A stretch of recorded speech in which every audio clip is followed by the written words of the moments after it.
today and what? And forever. Why? Because the Bible told us that immediately Elisha saw those incidents that took place, he was not afraid.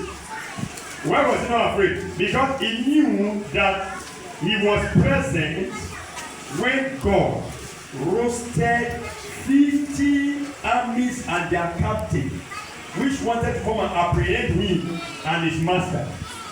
So he knew that whatever God had done for his master, he can do it for what? For him. So that's why he told Gehazi, his servant, he said, don't be afraid, because God can repeat the miracles that he did yesterday. He can repeat it again. Why? Because he's the God of yesterday, today, and what? And forever. Help me to preach to your neighbor and say, what miracle are you longing for? What miracle of Jesus? Conclusively, sometimes when we again, number one, I said it means that the miracles that he have done before, he can repeat it what? Again. Then number two, you need to know little of divine history. If you want God to do what he has done before in your life, you yourself need to have little of divine what? History. Why? Because history always repeats itself. So if you don't have the knowledge about divine history, it will be difficult for that divine history to be replicated in your life.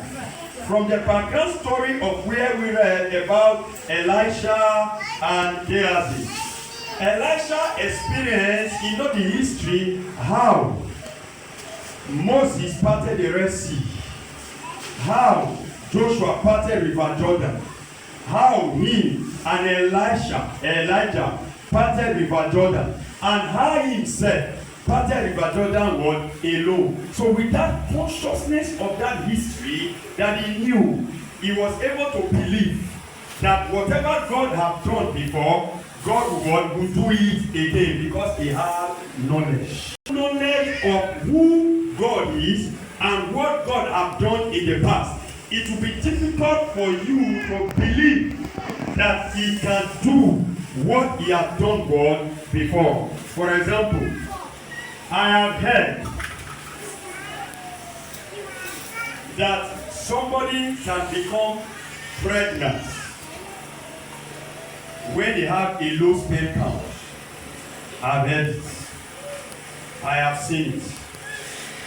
Then I have also read it in the scripture that a woman can become pregnant even without even having intercourse. We read it in the Bible. Then I have seen it in physical.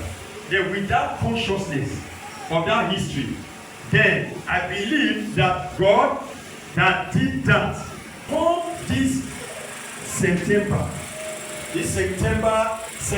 10th, in this auditorium, this very auditorium where we are, this is the place that God repeated that same miracle that he did in the life of somebody that I know, and he repeated it in my own life. September 10th, 2017, in this auditorium, this very place, this platform, that is where God break the yoke of delay in childbearing in my life with low sperm count. Why? Because I believe in the